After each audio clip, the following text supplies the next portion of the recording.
Welcome to the First 40 Sports Show with the Goon Squad. It's Black Thor, Ice Water, and yours truly, Puma. And we're going to go to March Madness first. And we didn't talk about who we picked for our Final Four last week. So I'm going to go first.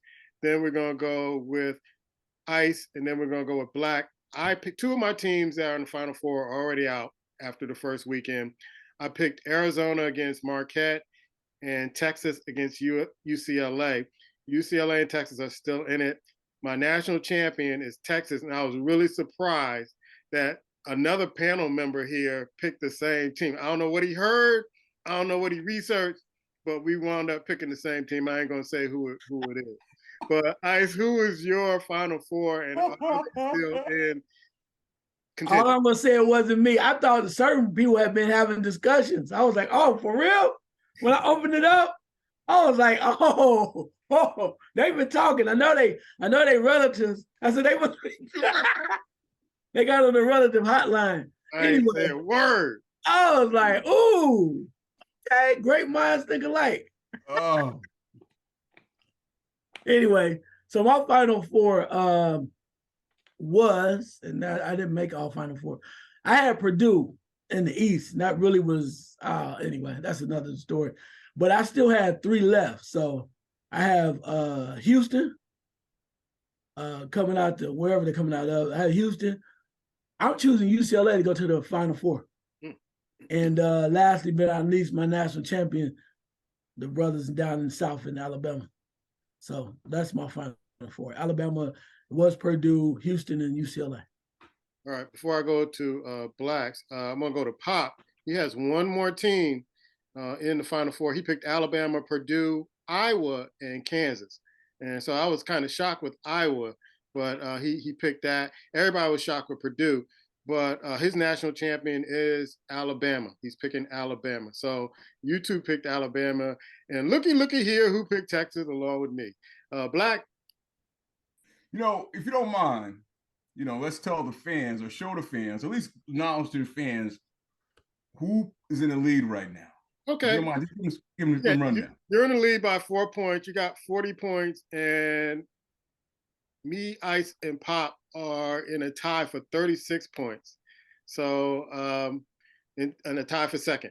So, depending on this weekend, how things fare out, it could change. It could change. So do me one favor though. You know, since you putting out stats, I think there's the second column or third column. It says possible points. Can you do that? Can you read that for me? Yeah, you have you lead. I mean, no. Let's for the gentleman that's first. The gentleman that's first. I'll be happy to read it. First has 120 maximum possible points. Say that again. I can hear you. 136 possible points. I have 116, and Pop has 100. Okay. So the way CBS kind of configures it, it kind of estimates how many possible points maximum you can get based on the rest of your picks. So Ice leads that right now. So actually, I don't lead it. It has to happen. We have a leader, a defending champion. So we're gonna give him his just due. Thank you for correcting him. But you know, he want me beat so bad. You take anything at this point. I look at it this way. You know, the NFL was the same way. That's all I'm saying. Well, like I told you, they don't get no trophies out in the first couple of weeks, baby. It's always at the end. So it's all good. We'll see what happens. I wish everybody nothing but luck. I'm looking forward to what's about to transpire. I really do. I'm gonna stay with Black on this one. The brackets, why you chose who you chose, a recap of the last weekend, and any predictions going forward. You know, it's interesting. I was too high on a couple of teams. Duke was one of them. I thought Duke was going to do a little better than what they did. Marquette is another one. My Final Four was Marquette, Baylor, Texas, and Gonzaga. I wasn't sure about Gonzaga, but I looked at where they were, and I figured they might have a chance to kind of make it here. And for some reason, that coach just seems to get them to play. I looked at Michigan State. I didn't think they was going to make any noise, and they surprised me. So, I mean, I guess, you know, their coach is Mr. March, so they did a few things. But this weekend's really going to kind of settle some things, man. I think I text in our group text, you know, Purdue, how do you get beat by the shortest team? And, I mean, it's just, that doesn't make any sense, man. That really doesn't make any sense. I know I said earlier a couple of times, a lot of these teams that was in the top five, I didn't really believe in them. If you look at my final four, I don't think I took a team that was in the top five. I mean, even though Alabama looks pretty good, and I know Ice and Pops got them. I mean, if they win it, they win it. I don't trust them. I don't really trust Houston. So I kind of took Texas, and I took Texas for a couple of reasons. I just felt like where they were, the way they were playing, that coach, and the intelligence that they play with, I think they can get there. They can kind of win it. Baylor's another team I kind of felt like quietly, when it's all said and done, they can grind and get there. And Gonzaga just has a way, man, just finding a way. They may not win the championship, but they find a way to make it to the 8 and make it to the 4th, man. So looking at them, they just have this, don't want to die attitude. But some of these teams, man, like Arizona, are you kidding me? I mean, really, man. I mean, what is going on? Wow. And then, I don't know if you're going to cover it or not, man. Some of these hires, I mean, UConn for a while was, Iona was looking at him, had him for a little while, having a little scared. And you were right, because somebody, you said that Big East going to hire Rick Pitino. I'm kind of surprised where he got hired, but you was dead on with that one. Yeah. I just kind of, I mean, that's what all the reports were saying, that he was going to get hired somewhere in the Big East. And Georgetown took the Providence coach, which I think is a good move at this particular time. But I just knew, and we talked about this years ago, that Rick Pitino was going to find himself back in big-time college basketball. He just took the Iona job just to prove that he still has the chops. And they gave UConn a run for their money. The team that really surprised me is Virginia, because they let Furman just run up and down the court, and they just couldn't handle. They didn't let Virginia set up in their defense. Purdue, I'm really not surprised. I didn't pick them to lose in the first round. Really not surprised because of their guard play. I was always suspect of their guard play, and when you give them pressure, they crack, and then they start to rely on the big guy, and you had 2 or 3 guys sitting on them all the time, and they just couldn't get the ball to them. And then Purdue's shooting. When you had to rely on their shooting, just couldn't get it done. Ice, let me go to you with your recap, the brackets, and predictions.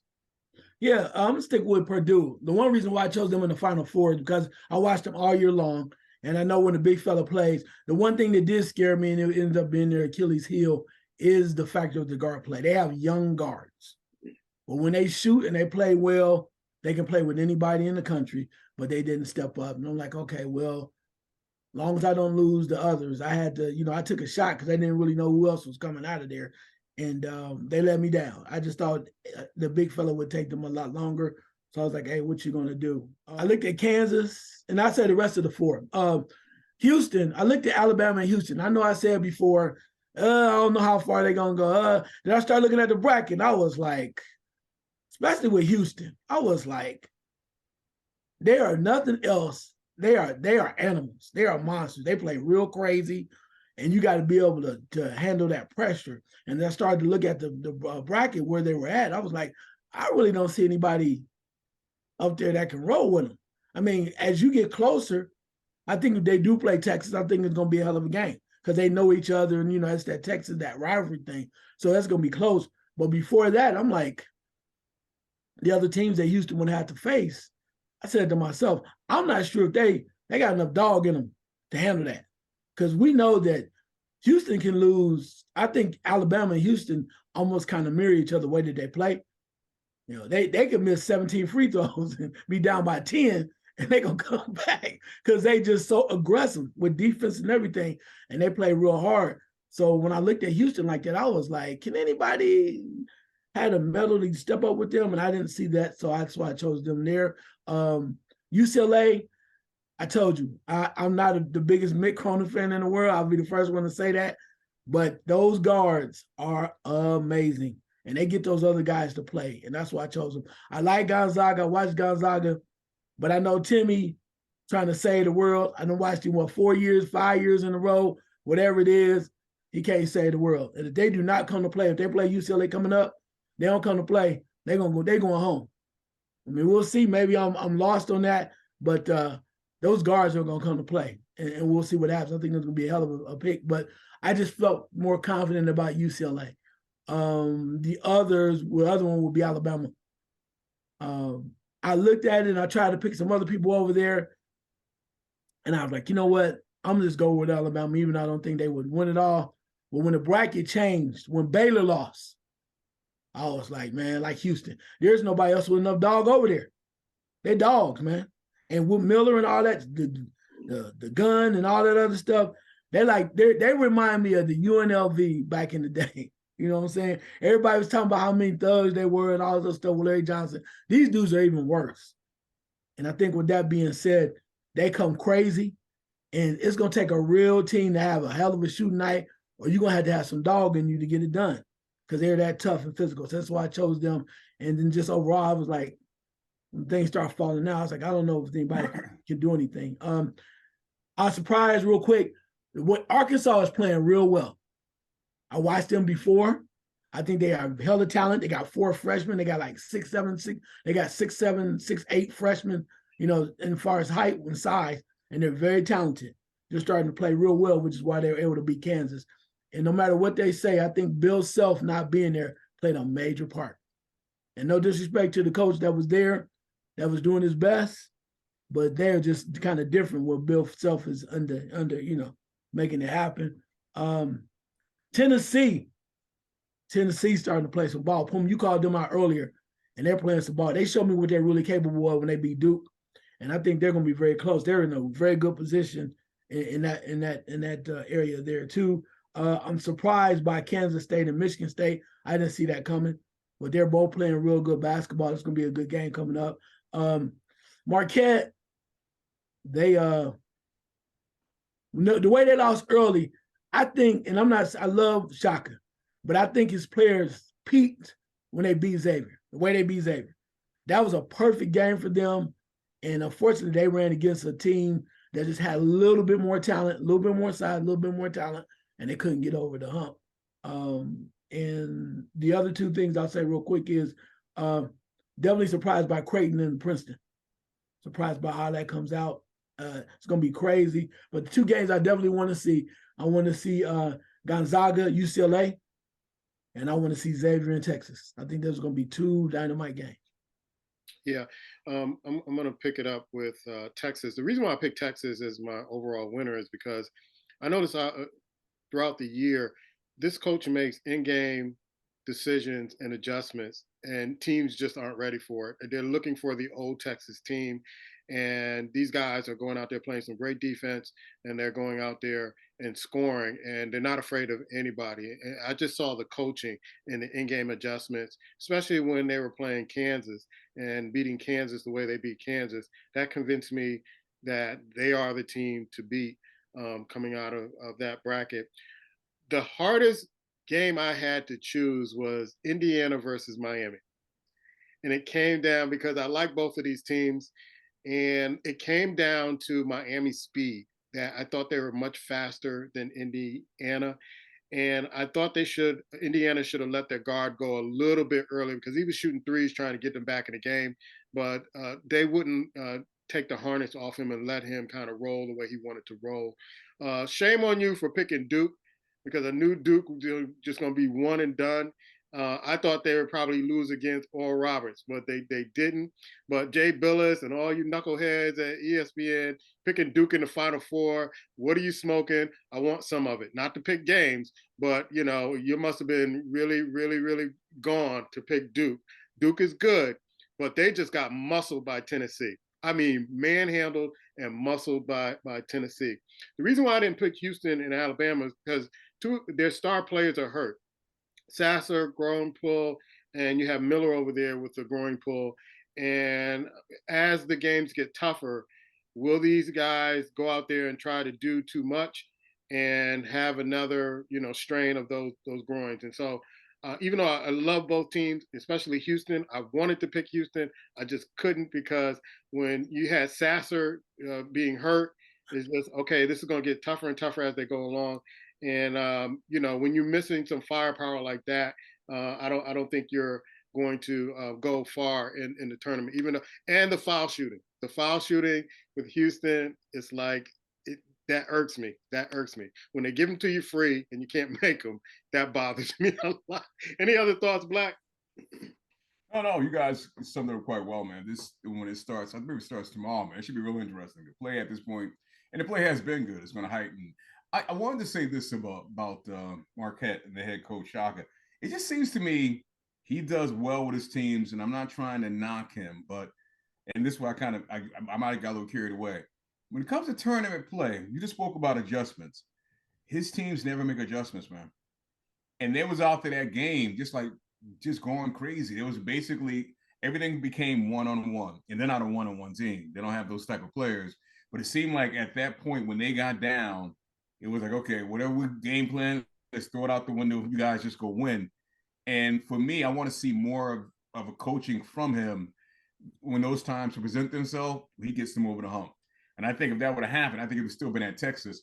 And you're right about the Texas coach. He makes in-game decisions. And think about this cat. He was assistant. He wasn't a head coach somewhere else. For 11 years. Huh? He's been there for like 11 years. Yeah, and he got overlooked. And finally, he's shown what he can do. I agree with you with the Bill Self thing, but I don't think Kansas, even if he was there, let me say I agree with you to an extent because they were coming into the tournament not playing that well. They just weren't. I don't think Kansas, I think, you kind of wanted to put air behind them and push them, but they just, to me, weren't playing that well. And I agree with you about what you said about Houston. I just don't see it, man. I just don't see it. I think that they'll make some noise. Good luck to Pops and Ice for taking Alabama because if they get kicked out, we know what time it is, man. But I look at it like this. I'm in the league. No one thought of these two, actually, I would be at this point in the league and y'all chasing the top dog. So let it fall, baby, because as far as I'm concerned, I won already. I'm here. I didn't fall for that Rutgers move. Rutgers might get in. This team might get in. All that. After the first weekend, who's leading? Ice, I thought he was going to take Kansas again. You think what you want, baby. Before we get to the ladies, man, Ice, what you got to say? I tell you what, I had no idea what he was doing. When I saw Texas, I was like, and you picked Texas as well? I was like, oh, my God. They had just opened up the door, and I'm going to walk up in. I'm sitting there going like, Texas? I'm seeing Texas. I'm sitting there going like, and they've been they knew I had Kansas. I'm like, Puma was telling me he wasn't going to say nothing. And then we opened up the brackets.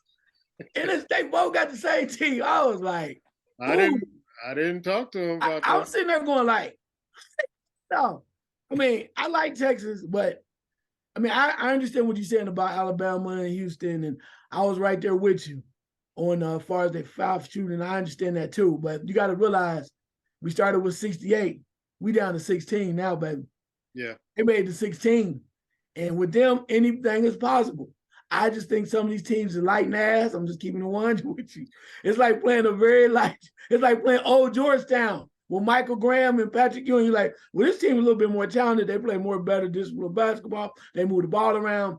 Sometimes when them dogs come calling, like Houston found out with Elijah Wan, when Patrick Ewing put that thing on them, they were sitting there going like, the hell is it? We got one of the best centers in college basketball. They was like, we on one right now. And I think Alabama and Houston, at this point, they're a problem. They're a problem. Baylor scared me. I'm not going to lie. I was like, if Baylor make it, I was like, because I like Baylor. I like Baylor. I mean, they were a lot better a couple years ago when they won it. But you talk about a coach, that coach knows what he's doing down there. He does. And when they are right, they have no fear. And they scared me because I was like, they can play with anybody. With the TCUs of the world, like that too. Kansas State, got to take my head off to that coach. That little guard, man. Yeah, I talked about him in the season. That dude was shooting. Oh, my. Yeah, you were talking about him. I didn't believe it until I started a couple games. I was like, oh, my God. Yeah, he'll light it up from anywhere. He doesn't care. I love his passing. The dimes, like right with the last game they won, and he threw that alley-oop right before the half. I was like, man, what the hell? You're about 5'2". Where you getting that off at? But I was impressed by that. I don't know. Like I said, it's going to be interesting the rest of the way. Like I said, kudos to Princeton, though, and Creighton, because I was like, there's no way. And they stepping up. So it's going to be great. You get to see Izzo one more time. we're gonna find out who's the real deal. And like Black Thor said, he already won, so he feel real good. He said he already won the NFL too, so I like that. So you can get your trophy right now. It ain't how I roll. Like I told you, they ain't passing out no damn trophies early. I ain't never been one for no early halfway point players of the year, halfway point winners. You can have all that stuff because at the end of the day, it's coming out. I wish you nothing but the best. Maybe you feel that good about Texas, but when it come out and you see it, I know you're gonna be at the house like this. He got me again. Damn, ice. Damn that ice. And that's all I want. That's all. I ain't even gotta worry about it. Cause I know somewhere, even if you working on the train, wherever you at, you're gonna be going like, God. Again. That's all I need. I know you're gonna be whimpering, crying somewhere silently. And that's all I need. The agony. Yeah. Let's go to the ladies. My dark horse team in the ladies tournament, Stanford, got put out. It was almost like, I don't understand how you turn over the ball. The way they turned over the ball towards the end of the game. Indiana's out. I thought that would be a team that would contend with South Carolina, because South Carolina is cruising along. I didn't even do a bracket for the women's tournament because everybody's picking South Carolina at this particular point. Ice, your thoughts, man? Yeah, I mean, you think about it, there's a lot of things that happen. Right now, I know Villanova moved up and they're doing well at the 4th seed, but I want to see that Villanova Miami Florida game. Simply because Miami Florida's a 9 seed. Indiana's a damn good team. I watched them play Ohio State earlier in the year. They're a damn good team. I'm looking forward to that and see what happens. Michigan and LSU is one thing, but LSU versus Utah is going to be another good game I'm looking forward to. Like you said, there were certain teams that just didn't make it. And South Carolina's cruising. They do play UCLA, who's not really a bad team. I thought Stanford would make a little bit more noise. They didn't happen. Notre Dame and Maryland is going to be very interesting as well, because Maryland at times can be a very good team. They have Brad Sellers' good friend, daughters playing for them, and they have like a very tough front court as well. So I think they can make some noise. But when you look at everything else that's coming down the pike in regards to, like, Ole Miss, Louisville, Tennessee also is playing well. They started off real slow, and they're starting to make their move. But they play Virginia Tech. Tech, I like their coach. I like what he's doing. They earned the number 1 seed. I want to see if they can live up to the hype. They were getting a lot of hype earlier in the year. I want to see if they can make a move. They got a big test against Tennessee coming up. But when you look at the whole scenario and where we're at right now, so Iowa could be a problem too with Caitlin. Yes. But at the end of the day, I'll get off of this real quick. Everybody knows it's pointing to South Carolina, because the way it's setting up, they win that. They may play another team. A lot of teams have been beat. They are so strong, their will and whatnot. And one last game I do want to see, just because I didn't think they would make it this far after getting blown out by Iowa, is Ohio State made the Sweet 16. Yeah. They play UConn. I want to see that game. Even UConn might put that thing on them. I just want to see it because a lot of people didn't think Ohio State would make it this far, and they survived, and I just want to see what they do in the Sweet 16. And thank God it's not in Connecticut. Well, nowhere close. All right, Black, the women's tournament. I have to say that I really didn't pay close attention, but I want to piggyback on what I said. I realized that with UConn, and I said that to someone a couple of days ago, how do they get a chance to always play up here in the first round looking in Connecticut? I don't understand that. How they always basically have a home court advantage when it comes to it. But yeah, I'm hoping that Ohio State takes them down. I've noticed the teams that lost, but I was too focused on getting my bracket to where it is right now. So I didn't have a chance to kind of venture off and check out the women's game. Maybe that's where I'm in the league right now. It's a possibility. that Texas. Hook 'em. And there are about 2 or 3 weeks left in the NBA season. Black, give me your eye test, man. I'm going to make it part of my question later on, but it's getting to the point now where it seems like the NBA, to me, the playoff run is losing its steam because they want to focus on more teams that are outside trying to get in. And that's not even exciting anymore. You look at the Lakers where they are, and it's like, why even talk about them? So to me, you got some injuries happening, and it's going to be interesting to see what teams kind of go into the playoffs, from my perspective, healthy. I mean, I know what's name just got hurt with the Clippers. Paul George just got hurt. We know LeBron is missing with LA. If they're probably not making it anyway, but Golden State's trying to kind of battle back. They're missing one of their major players. When the playoffs start, what teams to me at this point are really going to be full strength or close to it? It's going to make a real interesting one. I test on the NBA. Yeah, when you look at the East, I mean, as much as I may feel a little disdain for them and the way they play basketball, you got to give it up to Milwaukee, man. I was talking to somebody the other day. I don't know how the hell the rest of the NBA just let them put their roster together. It's like I told you, the old Lakers. They just find out people from other ways and come up with a roster. There's a player that we don't mention a lot. People don't mention Ingles. Oh, yeah. Really key for them. Yeah. They got some, they're like the old Bulls, man. They finding places to stash people.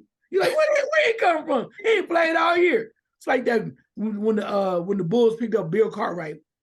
Is he gonna even play? You get out there and just do something miraculously like, well, he been preserved for so long, he ain't got to play. But they're doing well. I think Boston is gonna have to do a lot of work to win. It's gonna take a lot from Tatum when they get up there. Philadelphia's hanging around. Cleveland's in the 4th spot now. Yeah, I still think they might be one of the most dangerous teams. The Knicks are number 5. Can you believe that? Pull out your T-shirt, Blackthorn. The Knicks are 5. And Brooklyn, I want to give a shout out to Brooklyn because they're number 6. I don't know how they doing that.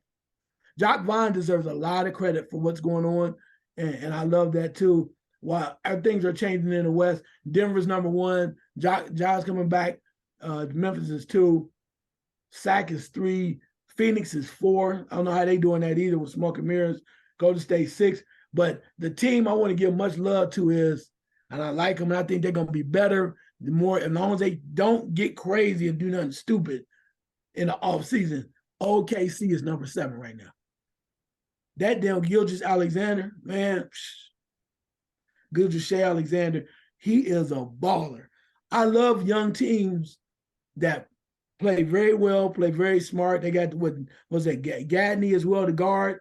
They got a lot of talent over there. When they get the big center back, I just hope they don't mess it up. It almost reminds me back in the day when Golden State had Run TMC. They're like Marley and Tim Hardaway, and then you had Chris Webber. And even when the Bullets back in the day had Rasheed Wallace and Chris Webber on the same squad. I love young talent that gets better. I just hope that their organization just relax and not get overconfident or try to do too much early and let it play itself out. They can have a very bright future if they can hold on to some of those young guys. Yeah, they're 8-2 in their last 10. And Black, what's really concerning me about the Golden State Warriors is that their record on the road. It's like they're world beaters at home, but their record is totally opposite when they go on the road. Does this concern you, man? Yeah, it does, man. To me, it shows a sign of fatigue to me. It just does. It shows that when you travel, you can't get it up there to where you need to play your game you need to play.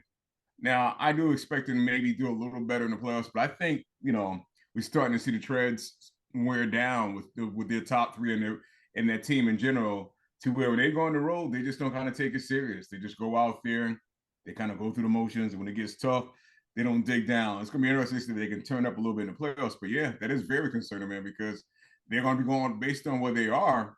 They're going to be playing quite a bit of games on the road. Yeah, because they don't have home court advantage. Ice, is this a concern for Warriors fans that the Warriors really have a horrific away schedule? Yeah, I think it does. But I think also part of it too, and I said this before about other teams, they won it last year, man. I mean, you can try to act like they all hungry. It's just different. It's just so different. You try to repeat, trying to act like you get that hunger up, unless somebody's just going to let you have it. I don't see that. I just think that they struggle right now because it took a hell of a lot for them to win it last year because everything didn't work out right. Klay Thompson didn't get what they was looking for. And I know the other part, too, that I think is really hurting them right now, and depending on when it comes back around, is what's happening with Wiggins. Yeah. Wiggins had a lot of stuff going on personally, and he was one of the main guys, one of the mainstays that was producing no matter what when people were sitting down. You were either injured or not producing. You didn't have to worry about it. Wiggins would step up, and Poole was trying to help him too. But with Wiggins going through whatever he's going through personally, you can tell this has an effect. As much as I like Draymond Green, at times it seems like Draymond's a little bit more focused on his after career status as far as doing his show than he is actually out there playing ball. He arguing with a bunch of people, and I'm like, dude, back in the day, he'd be always focused, but now he's worrying about what the hell Dylan Brooks doing and how many texts he got. I was like, dude, where you at? This is when I need you. And I'm telling you, if y'all don't want to play, put Iguodala out there. He'll play. You need some people that still want it. Iguodala by 99. He'll still get out there. All right, there's some sad news in the NBA world with Willis Reed. I'm going to go to Black first on this because the famous story about Willis Reed is how he got hurt in the finals and marched right back out there and led his team to a championship. I heard Spike Lee talk about this earlier, how it was the loudest the arena has ever been.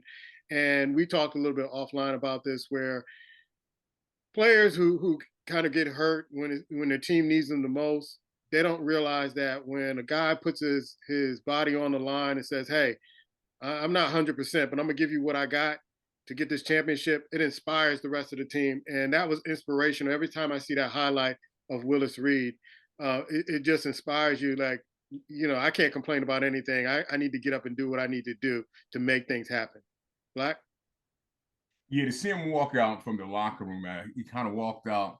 He had that little limp, that bro limp. At the same time, he was hurting. And then I always remember him kind of walking past someone. Kind of like someone was there and he kind of walked past. Hey, man, that was phenomenal. We all know what it entailed, how it ended. Basically, that move, that gesture he made to come out there and play hurt. And you think about it, man. He played center at a time when the center was a center. Basically, all night you got banged, you got pushed around, you got elbow. I mean, you went to work as a center in the NBA back in those days. To be out there and go and play in a meaningful game and not even probably 50% says a lot about his character, man. And that's probably, I don't want to bang on some of the younger players, but I think that's where we are when we come down to the character now. And it's hard, I would think, too, to make that much money and to care that much, bro.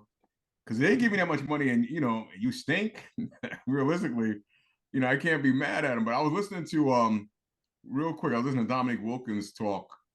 He was talking about back then when they played defense, what they would be able to allow you to do, what these players don't face now, which is true, where you be able to basically put your hand on someone and guide them where you want them to go. You can put your elbow inside of them.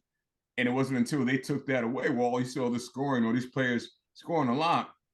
And the conversation was based on who's a better three-point shooter, was between Larry Bird or Curry. And I don't even think that should be a conversation, but I will say this, and I admire Curry, but I'm going to say this. If he would have do that back in the day, he would have took a beating. Not saying he would have made the shots, but that brother, he coming off those screens, they'd have been waiting for him, bro. They would have been waiting for him. And that's the thing sometimes the current day players and current day people don't think about. Back then, the points you got back then, you earned the hard way. Now you get some points nowadays. We know this for a fact with Harden. A lot of his points come from the free throws because he gets touched. Back then, a lot of times the refs put the whistles away. They basically put them in their pockets and go on and play. We don't see no blood, we're not calling a foul. So Willis Reed, rest good, my brother. You deserve it, man. I appreciate what you did for the Knicks. Be honest with you, what you did stand alone, because they ain't done much since you, my big dog. Yeah. 6'10" as a center, Ice, played for Grambling State, played for the Knicks, played about 10 years. He wears number 19, won 2 championships with the Knicks. Your thoughts on Willis Reed? Yeah, I remember that's when I first started trying to watch NBA basketball. And then, of course, you always saw a lot of the Knicks. And I remember him from the standpoint of he wasn't the most athletic guy, right?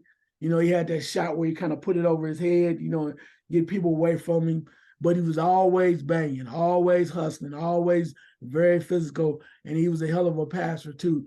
And he fit for what the Knicks had at that time. Okay, you think about Red Holtzman. I love Red Holzman back in the day. I mean, I used to watch the Knicks, Dave DeBusschere, and then of course when they picked up my man Clyde Frazier and Black Jesus, you know, Earl of Pearl Monroe, I was like, man, is there another better backcourt in all of the world? For real, that backcourt alone was just like amazing. Yeah. But Willis Reed, a lot of people don't know this, and you hear people talk about it. You know, I think Spike said he was there and everything.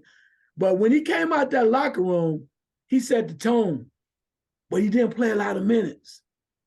It was his enthusiasm and having the courage to walk out there and say, I'm going to, you know, lace him up, do what I got to do. And when you go back and look at the tape, if they have one, they pulled him. It wasn't like he was out there, all right, fourth quarter, here I go. They pulled him quick. But it was just a point of walking out, setting the tone, letting his guys know he was there for them, and he would do anything that kind of elevated their play. And that's when we talk about what's missing today for me is chemistry. If you see this man out here, you know his leg is broke. He out there on one wheel. He'll go out there anyway and do whatever. He'll break his leg. He'll lay down in pain, do whatever he needs to do to get up there. That set the tone for the Knicks, and they delivered.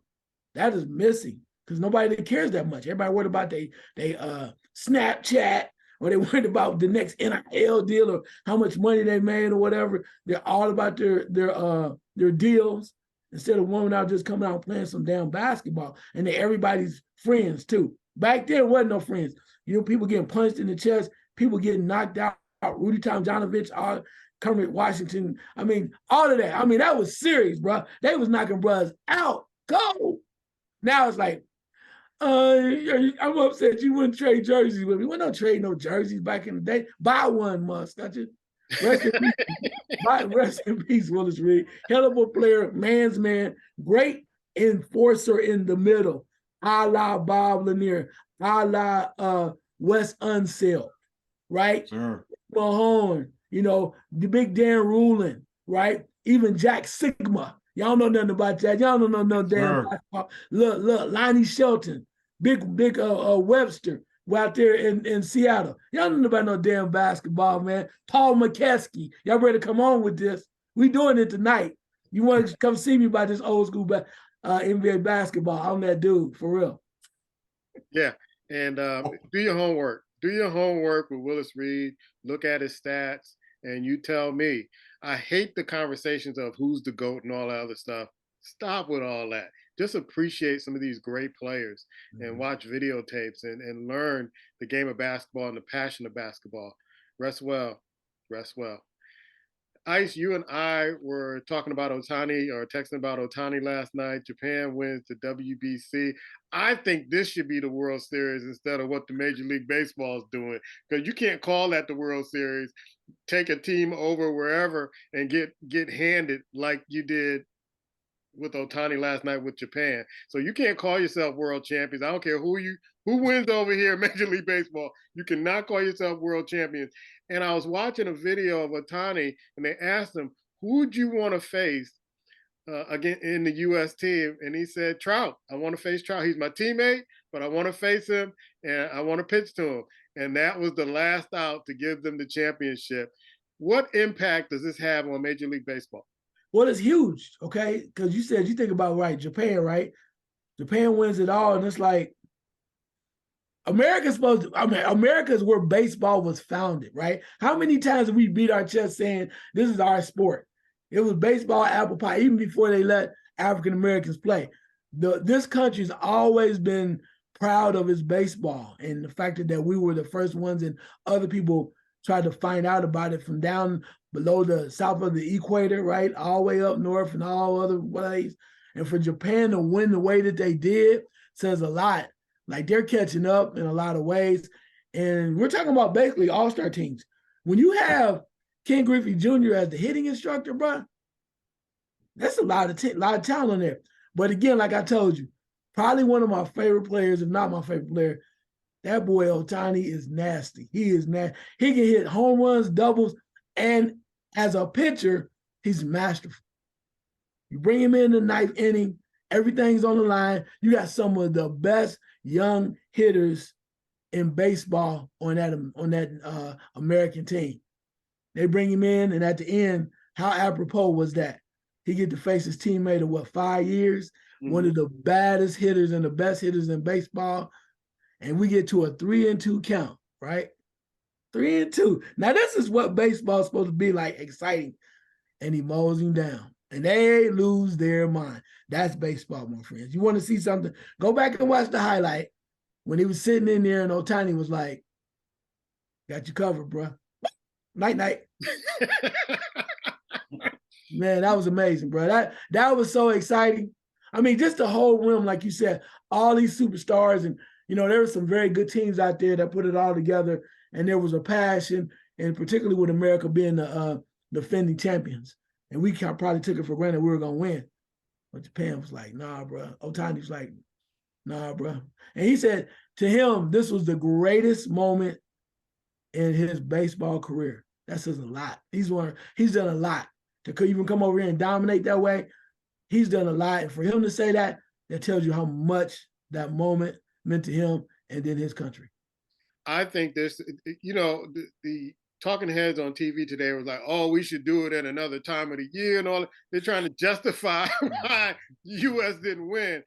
But I love the fact that players that came from the Dominican Republic or Puerto Rico went back to their home countries and played for their countries instead of just playing in the United States. And so I know there's going to be a lot of pushback with Japan winning in this country, but I think this should be the World Series. I think we should count this as the World Series. I don't care what time of year they play it, and call Major League Baseball Championship. Stop calling it the World Series because you went out to the world stage and you got your ass handed to you. Stop calling these folks, you're the world champion when you haven't played, the top teams haven't played. So I like this to continue. I want to call that the World Series, where, and it was so much excitement, where it engaged you. You had other countries playing for national pride. You had Puerto Rico and Dominican, and I think Puerto Ricans celebrated a little bit too much because then they lost to, I think, Mexico. And then Mexico lost, because probably they were partying because it was about national pride. And it almost reminds you of the Olympics, kind of. But I think this should replace what we call the World Series. It should be the Major League Baseball Championship instead of saying we're the best in the world. I truly believe that. Yeah, good time, man. It was a good time. I thought that's what baseball, like I told you, now this is what baseball should be about. I mean, and I think people that maybe not be the biggest baseball fans, if you were to watch that game and a few games on there, you would say, wow, this is really exciting watching the best, the creme de la creme, the best of the best play against one another and compete. That was worthwhile watching. Black, is Magic Johnson, what's the update of him trying to buy the Washington Commanders, man? I think a smart move. There hasn't really been much talk going on, but it's going to be interesting to see. Bezos, the old Amazon tried to buy, they was like, they shut him out. So it's going to be interesting to see if Magic partnered with someone that the kind of NFL kind of let it go through. It has to happen somewhat soon where the NFL is going to open its door to a minority stake owner. Let it be Magic, man. Let it be Magic, man. Be a good move. He can basically make this happen. Yeah, because he already has part ownership of the Dodgers, and now he's making big-time moves with the Commanders. Ice, what are your thoughts on this? No, I think it's great. I think it will help the league at least kind of get some things quiet because, people are still talking about how the Billionaire Boys Club and not a lot of us, people of color, that are in there. And I'm not saying it's going to change. He ain't going to change the Rooney Rule. Anyway, we already know that. But at least he have a little flavor in there. Also, too, if I'm Washington, I want that to happen. Magic Johnson's crew, his team, they secure that ownership. Then you run over there and say, you know what, we're going to go down the street. We're going to go and give that Lamar Jackson whatever you want. And we got Eric Bieniemy as the offensive coordinator. Let's get it going, baby. Let's get it going. If that's me, I'm doing that. I'm doing it. I mean, I know they got the other quarterback in there that played last year, but with Ron Rivera and them, why not take a shot, man? You got love in the DC Baltimore. He right there standing in the area in DMV. I'm watching them on the phone right now. Let's secure this. Let's tell Mark what you need. We can't give you no 9-year contract, but we give you 3 and whatever you want and the money, the 2 and some change, whatever it is, 6, and we're gonna go and get some players and let's see what happens. That's what I would do. So me and Black were talking last week about Baker Mayfield, and so I wanted you to chime on. I don't understand what the Tampa Bay Buccaneers are thinking right now. I really don't. I mean, you got Lamar Jackson out there, and you go with Baker Mayfield. I maybe they just don't want to win this year. Maybe they're trying to figure out what they're going to do in next year's draft. Ice, help me out. Well, like I told somebody else, like we're talking about this because somebody was telling me they don't know why the Colts didn't go after Lamar Jackson. I'm like, certain teams are in a transition, and I think Tampa Bay's in a transition. You had to have somebody for Lamar Jackson to play with. That's a lot of money. That's 2 first-round draft picks. I know they got my man Evans down there. Mm-hmm. They kind of in disarray right now. He might be bounced somewhere else soon. I mean, he may not be feeling it. But when you have that much disarray and you're trying to rebuild, they kind of like in the rebuilding stage. You go out and sign a big-time quarterback and knowing you're going to struggle. That's like my buddy was telling me. If I'm in Indianapolis, I go get it. I was like, for what? Who you going to throw to? Who you going to throw to? You think it was bad in Baltimore. Who you going to throw to in Indianapolis? You done lost Paris Campbell. T.Y. Hilton was down in Dallas. And you got the running back. Other than that, what you got? And you had Jeff Saturday as your coach, and now you got a new coach. And you're going to spend all that money, you throw your future away so you can get Lamar Jackson? And I would just keep this 100. I would get out this last point. And so I was telling my other folks that you're going to spend all this money, and I don't know if it's real true. I hope it's not. But it was rumors, and I'm not one to spread them. But things ain't going right, Mar find his way to end up on that bench because he can't play because he hurt. You know, just kind of some way, just all of a sudden, week or something, he like, I don't think I can go, man. I don't think I can go. I'm just saying, if he doing it in Baltimore like that, you think if they losing and the team's not really that good, he ain't gonna find his way to go like, look, hey man, I really want to get out there, but I don't think I can do it. And there's certain things you can't even call them on. Like those hamstrings and them groin pulls, you can't even dispute that as a medical doctor because you don't know what the person's feeling. So if he say he hurt for the next 6 weeks, he's still getting his check. You might be mad, you might cuss him out, talk about him when you go to the bar, at the barbershop at home, but you can't say nothing. That's what Baltimore was like. You can't play? You can't play against the Bengals, dude. Like, I tried to do a little something earlier today, man. It just didn't work. So, and you think he won't pull that? If he's doing that, he won't pull that in a sorry-ass Tampa Bay team? Yeah. Keep your money, bro. Yeah.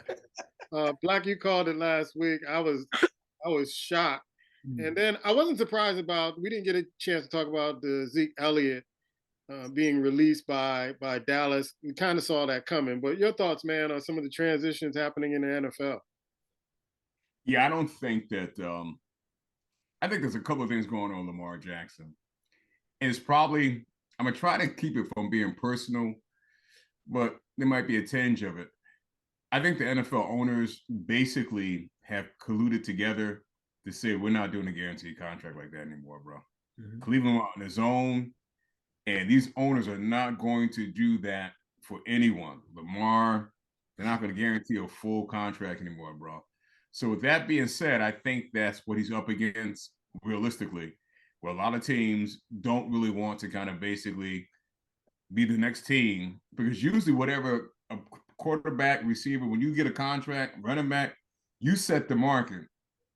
That was set so high to where owners look back and they're like, even and the Ravens owner basically said, we're not doing that. We're not going to continue to set the market. And he said that early on.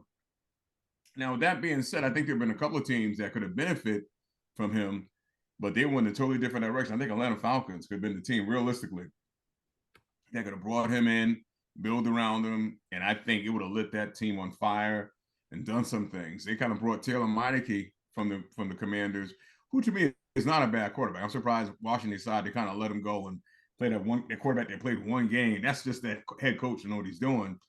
And it's kind of confusing. But I think, Ice touched on it. A lot of these teams do not want to basically financially tie themselves to a guy that they believe, too, that's not going to play a full season the way he plays. he may not make it a full season, and I think they're not sure about his mentality. I don't hold the fact against him that, if he wasn't hurt well last week. I said last year, at the beginning of the season, he should have sat the season out. Mm-hmm. But I will say this about the NFL in general, man. I think that 2-year franchising, the union got to do away with that, bro. A team should be able to franchise you once, not for 2 years. 1 year is max, because they can hold them now for the next year or two if they choose to, which is really ridiculous, and not basically give them a contract. So that's what he's kind of really up against. It's going to be interesting to see if no team comes. And I got a funny feeling when draft starts to come around, he might get some movement. But I think one thing he needs to do, and I know he's representing us all, I don't have a problem with that. He's got to start talking, bro. Lamar, you got to get out in front of the camera and start talking to somebody, man. You got to put some pressure on Baltimore, make them look bad. You're just sitting around being quiet and wait for things to take place. And that's where the inexperience comes from. You got to get out there, man, and start doing some chirping. They offer me this. I'm more than this. You got to get out there and you got to play the media circuit, bro. Get out there. Anytime you can. Get in front of a microphone. This YouTube stuff you want to do, I don't know who gave them that idea. But you got to get out there and let them know, hey, I can do this. I've done this. This is what they said to me. And force their hand a little bit, bro. Force their hand. Because at the end of the day, you want the fans in Baltimore having your back. And when you're just sitting quiet, not saying anything, they're making you look like the bad guy, bro. So you got to get out there and say something, man. You got to, if you're going to be your own agent, you got to get out there and talk, bro. Because that's what an agent would have you do. You got to get out there. Yeah. Any other thoughts, Ice or Black, about some of the different transactions happening in the NFL? I see Brissett is going to be signing with the Washington Commanders. You already got Baker Mayfield with Tampa Bay. Where is Zeke Elliott going to end up? Is he done? I can see Cam Newton working out, trying to get back in the league. What's happening? I think Cam Newton missed the money, bro. I don't think anyone at this point right now I'm spending money on Cam Newton. I'm sorry, man. I like Cam. I do. Cam, to me, did not mature with his game. He didn't mature his game up. I don't see anyone spending money on him. I'm not sure anybody going to give Elliott a contract, bro. Because, nothing other than when he got his money, Elliott just stopped playing hard, bro.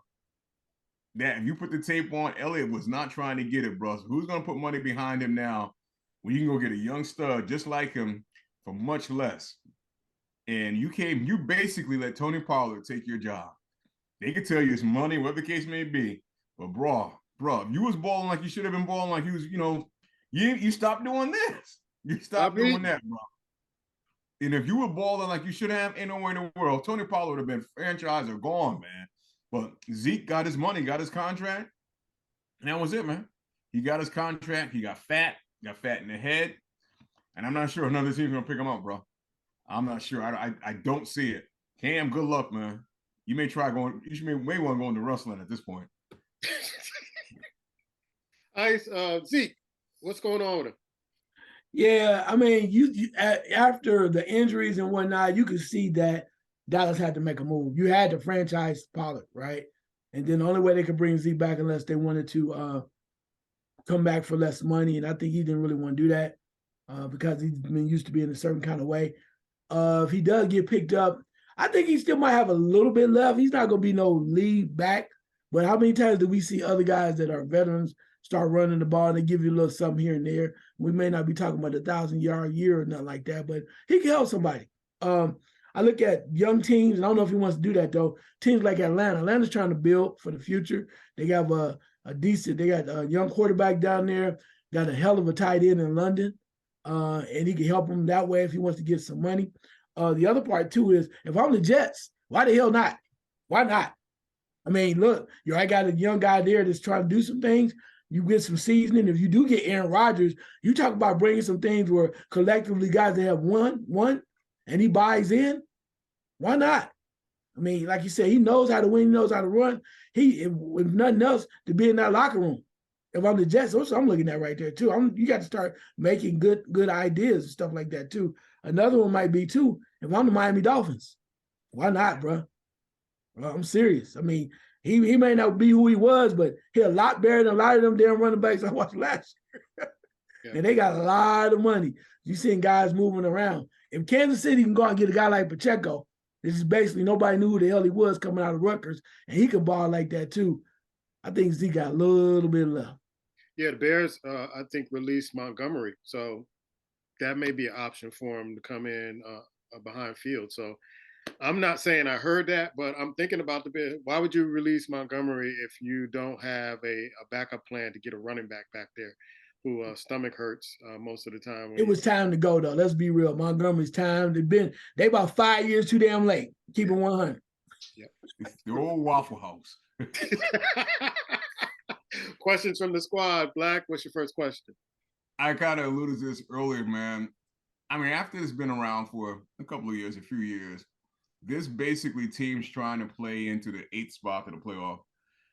Does it have any juice this year? Does it really have any juice? Is it kind of bringing you want to kind of pay attention, or for the most part, you're overlooking it? Ice? I'm looking at it, but it's not pulling me in. I don't think it's gonna pull me until we get down to like the last week. I know we're getting very close now, but I need to see some movement because now I want to see, all right, do the Lakers have a chance, right? I want to see as we get real close to see what the matchups are. The closer we get, the more I'll be in because I want to see the matchups because I think certain teams can cause some problems. Like, for instance, if you get teams like if Minnesota gets in, I think they're 9 right now, they can cause a problem.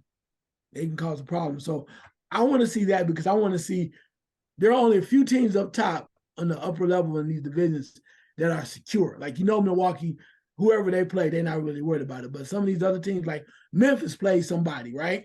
And they're not really on board. They mess around and get clipped. There's a lot of teams like that can get clipped by some of the teams that are on the lower end of the standings. And that's what I want to see. I want total chaos in NBA basketball right now as far as the playoffs.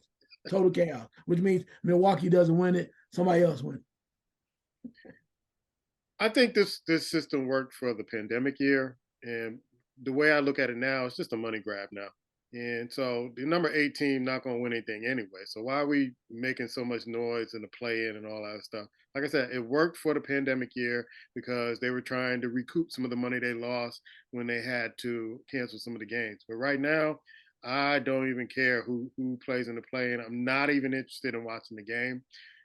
If you're at number 12 or 11 or 10, I'm not even looking for you to win a championship because your team sucks already.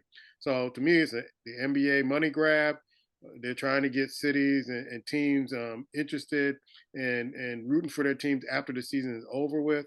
So I think it's worn out its welcome to me. Black? Yeah, I kind of feel the same way. And I while you was talking, I thought about this. I don't think it'll happen. But to me, if you really want to juice it up and make it tight, take the top 6, bro. If you can't make it in the top 6, there's none of this playing and stuff because you ain't going nowhere.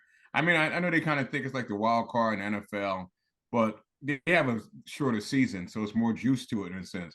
NBA season is long. If you can't get it done when you're in the top 6, see you next year. Yeah. Next year, man.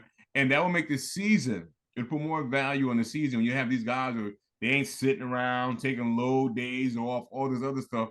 Oh, we'll just try to get in at the end of the year. Top 16s, bro. If you ain't in it, you ain't in it. Just that simple. I totally You're gonna agree. make less money in the playoffs, but I mean that's gonna be the biggest problem to avoid it. But to me, the play of the game will tighten up and be better. Yeah, I just think it's a money grab at this particular point. Ice? Yeah. Real quick, what teams do you think made the biggest splash so far in the offseason in the NFL, as far as free agency and also where they might be at in the draft? Black? I'm gonna say Atlanta, man. I said it earlier. I like them getting Meineke. I mean, that backup quarterback that they pulled in. I think they made some trades and they did some things on defense. Yeah, I think the Falcons, I think they're kind of shoring some things up a little bit. Everybody else is kind of like feeling things out.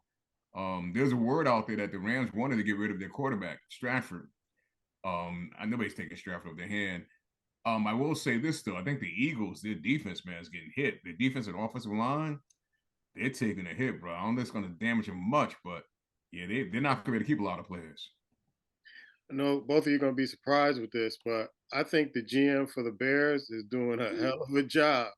And maybe I may be shooting the gun really early before the draft because I want to see what they do in the draft and who they pick up.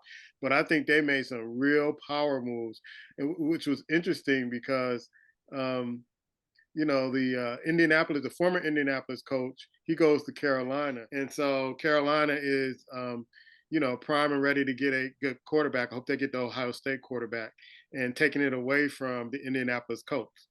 So it's interesting how they played that, and Chicago was part of that. So I'm surprised. I'm not a Chicago Bear fan, but they are making that GM is making some real smart moves to put that team in the mix real soon. And so I'm interested to see what they do in the draft, what they do with their draft picks, because I thought they were going to do something real stupid and get rid of Fields and try to get one of these quarterbacks, which to me would have been dumb.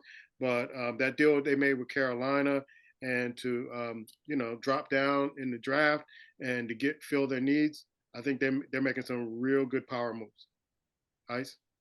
Yeah, I want to piggyback on that with the Bears because the only thing I really don't like about the GM right now is when they're trying to figure out what they're going to do about whether or not they're going to trade the pick out or they were going to keep it and get rid of Fields and send him somewhere. You could at least told him, bro. You could at least told him. It's like, well, you can read it in the papers. I'm like, you owe it to that man after you saw him almost get killed for 2 seasons to tell him whether or not he's going to be your quarterback. They didn't do that. So they went around. Then they finally made the trades like, well, he knows now. He knows, right? I'm like, man, that's some bullshit.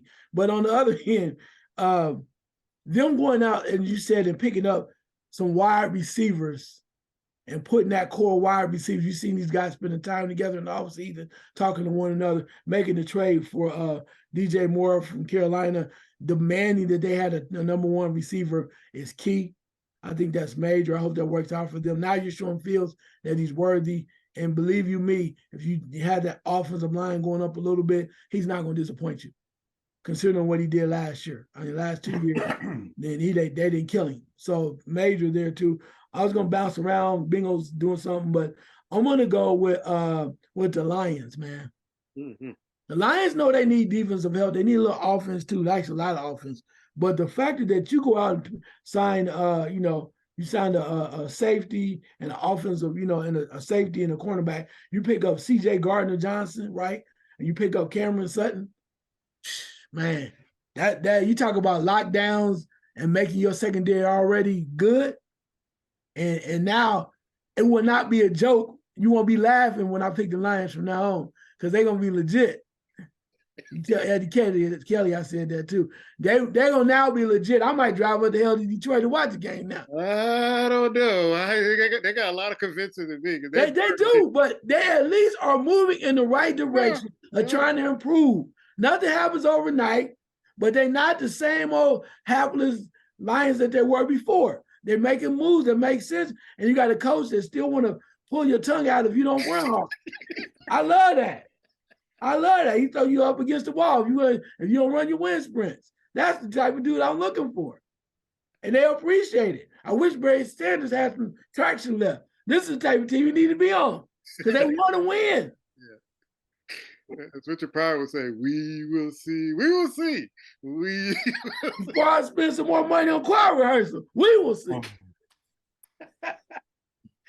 Blackthorn, your last second shot. Hey, Magic Johnson, we'll go back to your boss. Good move trying to become part ownership of the Washington Commanders. But I have to say this kind of, I guess it's a little sour in a sense. Magic, stick with it, bro. You got to have it of kind of starting real good things, man. Then you kind of run away from it. Remember the part ownership with the Lakers a long time ago? Remember you had to basically use a general manager, you kind of ran away? At some point, man, you got to kind of follow through, bro. You got to kind of get in there, get it done. But I'm rooting for you, man.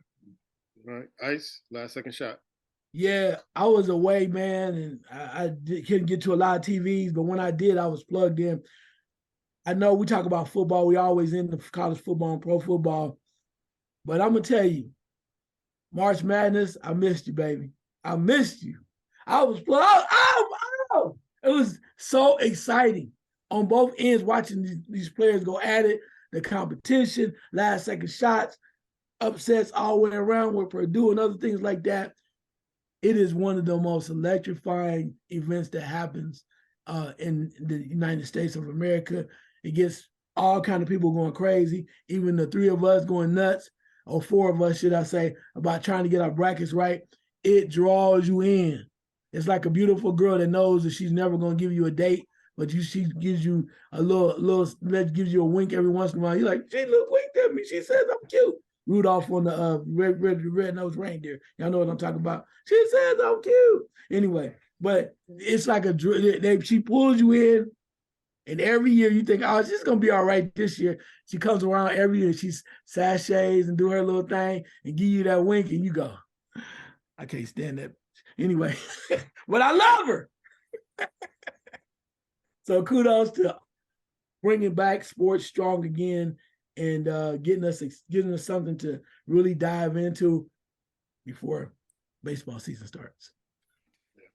My last second shot goes to Tiger Woods. Tiger, you got to get it together, man. You got to get it together, bro. This is not a good look. Stop trying to be what people think you are and get some help and become who you're meant to be, bro. Because this is a real bad look. Maybe you need to just step away from relationships for a while to get to who you are. But you got to get it together, bro. It's not looking good. That's our show. Continue to watch us and check out our other episodes right here.